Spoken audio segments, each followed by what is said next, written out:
नमस्कार दोस्तों, अभी के इस क्लास में आप सभी को सोशल साइंस का इम्पॉर्टेंट ऑब्जेक्टिव बताएंगे। जो कि ये ऑब्जेक्टिव अगर आप लोग याद कर लेंगे तो 2027 में जो आप लोग एग्ज़ाम दीजिएगा बिहार बोर्ड में, तो आप लोग को कहीं पे भी दिक्कत नहीं होगा। तो इससे पहले आप लोग को इस वीडियो को अंत तक ज़रूर देखना है और साथ में इस चैनल को लाइक भी करना है और सब्सक्राइब भी करना है।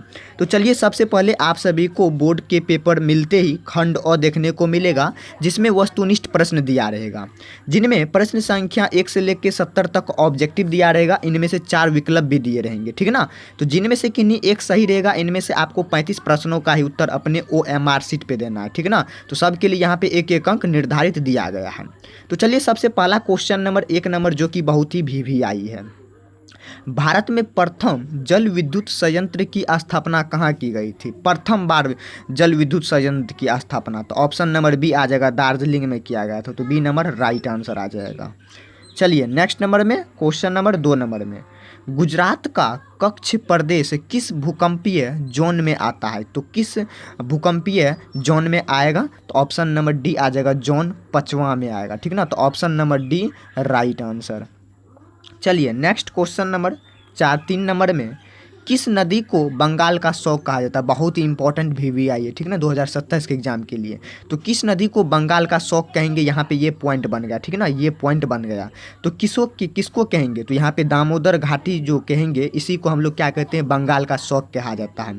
तो option number B right answer आ जाएगा। चलिए, नेक्स्ट क्वेश्चन नंबर 4 नंबर में, भारत की सबसे बड़ी कृत्रिम झील कौन है? तो भारत की सबसे जो बड़ी कृत्रिम झील है वह कौन है? तो ऑप्शन नंबर 4 का ए नंबर आ जाएगा, गोविंद सागर। गोविंद सागर एक ऐसा झील है जो सबसे बड़ी कृत्रिम झील मानी जाती है। तो option number A right answer. चलिए, क्वेश्चन नंबर 5 नंबर में, आसवान बांध किस नदी पर बना है? आसवान बांध जो है वह किस नदी पर बना है? तो नदी तो बहुत सारे हैं, तो कौन सी नदी पर बने होंगे?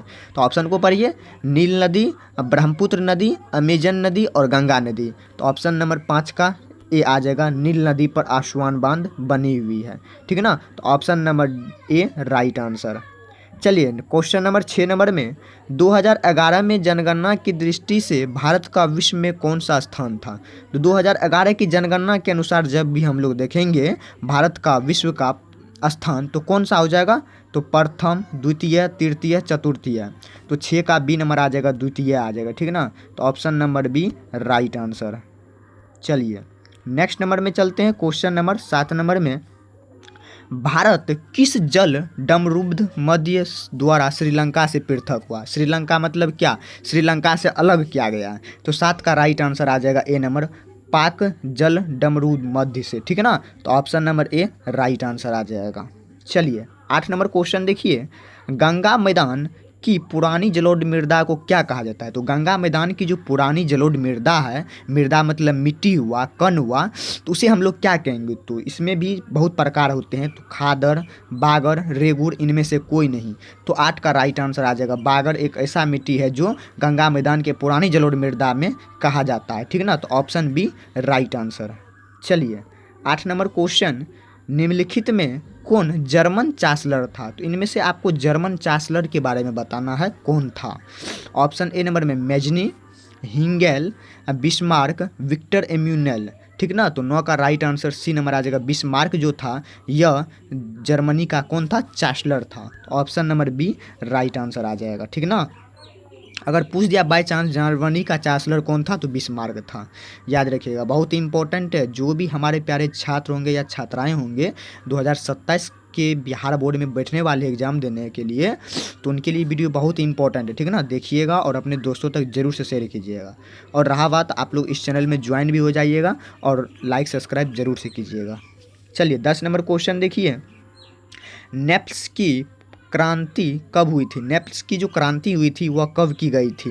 तो ऑप्शन नंबर 10 का ए नंबर आ जाएगा, 1789 में किया गया था, ठीक है ना, 89 90, ठीक ना। Option A right answer. चलिए 11 नंबर क्वेश्चन देखिए, वैज्ञानिक समाजवाद का जनक किसे कहा जाता है? तो वैज्ञानिक समाजवाद का जो जनक होता है उसके पिता माता पिता जो होंगे किसे कहा जाएगा? तो ऑप्शन नंबर यहाँ पे आपको बताना है, हिंगेल या कार्ल मार्क्स या सेंट साइमन या मार्टिन लूथर। तो ऑप्शन नंबर 11 का राइट आंसर आ जाएगा बी, कार्ल मार्क्स को हम लोग क्या कहेंगे? वैज्ञानिक समाजवाद कहेंगे, ठीक है ना। तो इसके पिता हुए, तो ऑप्शन नंबर यहाँ पे बी राइट आंसर। चलिए 12 नंबर क्वेश्चन देखिए, निम्न में से किन्हें कैंसर ए हिंद की उपाधि दी गई? तो कैंसर ए हिंद की जो उपाधि दी गई थी, इन 4 ऑप्शन में से बताना है किसे ने दिया था। तो ऑप्शन नंबर यहाँ पे आपको राइट आंसर आ जाएगा 12 का बी नंबर, महात्मा गांधी जो था ये आपको दिया गया था, ठीक है ना। बी नंबर राइट आंसर आ जाएगा। टॉप VVI ये सब ऑब्जेक्टिव है, ठीक है ना, जो कि आपको बिहार बोर्ड के एग्जाम के लिए बहुत ही इंपॉर्टेंट रहने वाला है। चलिए 13 नंबर क्वेश्चन को देखिए, निम्न में से किस आंदोलन की शुरुआत दांडी मार्च से हुई थी? दांडी मार्च से हुई थी, महात्मा गांधी के द्वारा किया गया था दांडी यात्रा में। किस आंदोलन के द्वारा किया गया था, ठीक है ना, इसमें आप लोग फंस जाइएगा, नहीं फंसना है, ठीक है ना। तो साविगीय आवेगीय आंदोलन जो था, इसी के दौरान जो महात्मा गांधी था, साविगीय आवेगीय आंदोलन के दौरान तो दांडी मार्च की यात्रा शुरू किया गया था। तो ऑप्शन ए राइट आंसर। चलिए 14 नंबर क्वेश्चन देखिए, अमृत बाजार पत्रिका किस भाषा का समाचार पत्र था? तो अमृत बाजार पत्रिका का जो किस भाषा का समाचार पत्र था ये बताना है, हिंदी, बंगला, मराठी, गुजराती। तो 14 का राइट आंसर बी नंबर आ जाएगा, बंगला का था, ठीक ना। तो ऑप्शन नंबर बी राइट। चलिए नेक्स्ट क्वेश्चन नंबर 15 नंबर में, अखिल भारतीय ट्रेड यूनियन कांग्रेस की स्थापना कब हुई? तो अखिल भारतीय ट्रेड यूनियन कांग्रेस की जो स्थापना की गई थी वह कौन सा ईस्वी में किया गया था? तो ऑप्शन ए नंबर में 1848, 1881, 1885, 1920 में। तो राइट आंसर आ जाएगा डी नंबर, 1920 ईस्वी में जो था भारतीय ट्रेड यूनियन कांग्रेस की स्थापना की गई थी। इतना सटीक तरीका से आप लोग को ऑब्जेक्टिव बता दिया जाएगा, आप लोग यहीं पे याद कर लीजिएगा, ठीक ना। चलिए नेक्स्ट नंबर चल दे क्या, क्वेश्चन नंबर 16 नंबर में, सोवियत संघ का विघटन कब हुआ? तो सोवियत संघ का विघटन जो हुआ था वह कब हुआ था? तो 16 का राइट आंसर बी नंबर आ जाएगा, 1991 में हुआ था। तो राइट आंसर बी नंबर आ जाएगा। चलिए 17 नंबर क्वेश्चन देखिए, बिहार का जीवन यापन का मुख्य स्रोत क्या है? तो बिहार का जीवन यापन का जो मुख्य स्रोत है वह कौन है? तो अपने बिहार का जीवन कृषि है या उद्योग या व्यापार, इनमें से सभी, ये सभी हो जाएगा, ये सभी नहीं, यहाँ पे कृषि का ज़्यादातर मायने आएगा, ठीक है ना। कृषि जो है इसी के चलते बिहार में जीवन यापन का स्रोत हो रहा है, पूरा विश्व में माने तो, ठीक है ना, कृषि पर ही आधारित चल रहा है। कृषि अगर नहीं रहे, कोई अगर उपजाऊ के नहीं दे तो कहाँ से क्या चीज़ मिलेगा, कहीं से नहीं ना मिलेगा। चलिए अब तो मिल ही जाएगा, क्योंकि यहाँ पे प्रोडक्ट जो है ओरिजिनल से नकली भी बनने लगा है, ठीक है ना। चलिए 18 नंबर क्वेश्चन, निम्न में से क्या आर्थिक गतिविधि नहीं है? इसमें से आपको आर्थिक गतिविधि के बारे में बताना है, कौन नहीं है? कृषि है या संचार है या गरीबी या परिवहन? तो 18 का ऑप्शन सी आ जाएगा, गरीबी। गरीबी जो है ये आपका आर्थिक गतिविधि इनमें से नहीं है। तो option number C right answer आएगा। चलिए 19 नंबर क्वेश्चन देखिए, मुद्रा का प्राथमिक कार्य क्या है? मुद्रा मतलब पैसा, ठीक है ना। इसका जो प्रथम कार्य होगा यह क्या होगा? कोई भी चीज़ का लेन देन जो करेंगे वह किनके द्वारा करेंगे? ए और सी, मूल्य का हस्तांतरण और विनिमय का माध्य, ये दोनों आ जाएगा। सॉरी एक मिनट, ए और सी न बोले, और ए और सी, मूल का संचय और विनिमय का माध्य जो होगा, ए और सी यहाँ पे दोनों राइट आंसर आ जाएगा, ठीक है ना। Option number D right. चलिए नेक्स्ट नंबर में चले क्या, नेक्स्ट नंबर देखिए क्वेश्चन नंबर 20 नंबर में, निम्न में कौन दीर्घकालीन ऋण प्रदान करते हैं? ऋण मतलब निगेटिव वाला, मतलब माइनस वाला जो रुपया पैसा होता है वह कौन प्रदान करता है, ठीक है ना। तो ऑप्शन नंबर यहाँ पे 20 का बी नंबर आ जाएगा, भूमि विकास बैंक, ठीक है ना, लैंड डेवलपमेंट बैंक हो जाएगा। तो option number B right answer आ जाएगा। चलिए क्वेश्चन नंबर 21 नंबर में, निम्न में से क्या गैर आर्थिक आधारभूत संरचना का अंग है? तो आधारभूत के जो गैर पे रहेंगे आधारभूत, उसकी संरचना का अंग बताना है। तो 21 का बी नंबर आ जाएगा, शिक्षा, एजुकेशन जो है ये आधारभूत संरचना का अंग कहलाएगा। चलिए नेक्स्ट क्वेश्चन नंबर 22 नंबर में, वैश्वीकरण के परिवहन स्वरूप विभिन्न देशों के बीच निम्न में से किसका निर्बाध प्रभाव है? तो ऑप्शन ए नंबर में पूंजी, प्रौद्योगिकी, श्रम, इनमें से सभी। तो 22 का राइट आंसर डी नंबर आ जाएगा, इनमें से सभी। तो option number D right answer. चलिए नेक्स्ट नंबर में चलते हैं, क्वेश्चन नंबर 23 नंबर में, सरकार द्वारा आर्थिक क्रियाओं पर अनावश्यकीय नियंत्रणों एवं प्रतिबंधनों को हटाना क्या कहलाता है? तो यहाँ पे इसका राइट आंसर आ जाएगा, निजीकरण के द्वारा किया जाएगा। 24 नंबर क्वेश्चन देखिए, वस्तु या सेवा का मूल्य क्षतिपूर्ति राशि 1 करोड़ से अधिक होने पर उपभोक्ता कहाँ शिकायत कर सकता है? 1 करोड़ से जब भी अधिक होगा, डेवलप होगा, तो वह कहाँ पे शिकायत दर्ज कर सकता है? तो सी नंबर आ जाएगा, राष्ट्रीय आयोग में शिकायत कर सकते हैं। चलिए नेक्स्ट नंबर चलते हैं, 25 नंबर बहुत ही इंपॉर्टेंट है, वीवीआई है, ठीक ना, इसको वीवीआई कर लीजिए। तो सर्वोत्तम कोयले का प्रकार क्या है? इसमें सर्वोत्तम कोयले का प्रकार बताना है, ठीक है ना। तो ऑप्शन नंबर आ जाएगा सी, एंथ्रासाइड। एंथ्रासाइड जो है ये सर्वोत्तम कोयले का नेचुरल क्या हुआ, प्रकार हुआ कोयले का। चलिए 26 नंबर क्वेश्चन देखिए, कुशेश्वर स्थान अभयारण्य कहाँ स्थित है? तो कुशेश्वर स्थान अभयारण्य जो है वह कहाँ पे स्थित है? मुरैना में, या दरभंगा, या भागलपुर, या नंदनकानन में? तो 26 का बी नंबर आ जाएगा, दरभंगा में है। तो option number B right.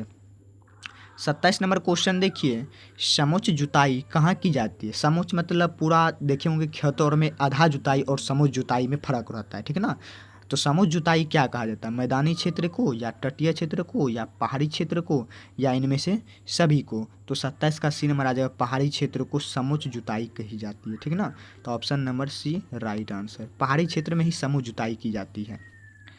28 number देखिए, जोहान्सबर्ग में कौन सा पृथ्वी सम्मेलन आयोजित हुआ था? जोहान्सबर्ग जो हुआ था आंदोलन में, कौन सा पृथ्वी सम्मेलन किया गया था? तो बी नंबर आ जाएगा, द्वितीय पृथ्वी सम्मेलन। चलिए 29 नंबर क्वेश्चन, मूंगफली किस प्रकार की फसल है? मूंगफली जो है वह किस प्रकार की फसल मानी जाती है? रबी फसल, या खरीफ, या जायद, या इनमें से कोई नहीं? तो 29 का बी आ जाएगा, खरीफ फसल। चलिए 30 नंबर क्वेश्चन देखिए, सब्जी उत्पादन में बिहार का कौन सा स्थान है? सब्जी उत्पादन में बिहार का कौन सा स्थान हो सकता है? तो प्रथम ही होगा ना, क्योंकि 30 का राइट आंसर चतुर्थीय है, ठीक ना, यहाँ पे चतुर्थीय है, सॉरी, डी नंबर आ जाएगा, 4 स्थान पे आता है। चलिए 31 नंबर क्वेश्चन देखिए, बागमती परियोजना कहाँ स्थित है? तो बागमती परियोजना जो है वह कहाँ पे स्थित है? सीतामढ़ी, या दरभंगा, या सारण, या रोहतास में? तो 31 का ऑप्शन ए आ जाएगा, ठीक ना। तो 31 का ए नंबर आ जाएगा, सीतामढ़ी में। चलिए नेक्स्ट 32 नंबर, 2011 की जनगणना के अनुसार बिहार के किस जिले की जनसंख्या घनत्व सबसे अधिक है? 2011 का जनगणना कर रहा है तब, ठीक है ना। तो अभी 2027 में घर और का जनगणना होगा, उनके बाद आदमियों का होगा, ठीक है ना। तो शिवहर है। 33 नंबर देखिए, राज्यपाल की नियुक्ति कौन करता है? तो राज्यपाल की नियुक्ति जो है वह राष्ट्रपति करता है। तो ऑप्शन बी राइट आंसर। चलिए नेक्स्ट क्वेश्चन नंबर 34 नंबर में, लोक जनशक्ति पार्टी गठन किसने किया? तो लोक जनशक्ति पार्टी का जो गठन किया था वह किसने किया था? तो रामविलास पासवान ने किया था, ए। 35 नंबर देखिए, पंचायती राज संस्थानों के विघटन की स्थिति में कितने समय अंतराल का चुनाव करवाना अनिवार्य है? तो 35 का बी नंबर आ जाएगा, 6 माह। चलिए नेक्स्ट 36 नंबर, किस राज्य को काटकर मेघालय राज्य का गठन किया गया? तो किस राज्य को काटा गया था? तो असम राज्य को काट के मेघालय राज्य का गठन किया गया था। 37 नंबर देखिए, बहुत ही इंपॉर्टेंट वीवीआई है क्वेश्चन, ठीक ना। तो ग्राम कचहरी का प्रधान कौन होता है? तो ग्राम कचहरी का प्रधान आप लोग जानते होंगे, सरपंच होते हैं, ठीक ना। Option A right. चलिए लास्ट 38 नंबर, निम्न में से किस देश में एकात्मक शासन व्यवस्था प्रचलित है? तो डी नंबर आ जाएगा, चीन भी, फ्रांस भी, ग्रेट ब्रिटेन भी। इनमें से सभी में यहाँ पे एकात्मक शासन प्रणाली स्थापित है, ठीक ना। तो अभी के इस क्लास में, वीडियो में आप लोग को ये ऑब्जेक्टिव जो बताया गया बहुत ही इंपॉर्टेंट ऑब्जेक्टिव बताया गया, ठीक ना, जो कि 2027 के एग्ज़ाम के लिए बहुत ही इंपॉर्टेंट रहने वाला है। तो आप लोग इस वीडियो को अंत तक ज़रूर देखिएगा और अपने दोस्तों और साथी तक को ज़रूर से शेयर कीजिएगा। और रही बात, आप लोग इस चैनल को लाइक कीजिएगा और ज्वाइन भी हो जाइएगा, ताकि कोई भी वीडियो का नोटिफिकेशन आप लोग तक जल्द से जल्द पहुंचेगा। चलिए मिलते हैं नेक्स्ट वीडियो में नेक्स्ट टॉपिक के साथ।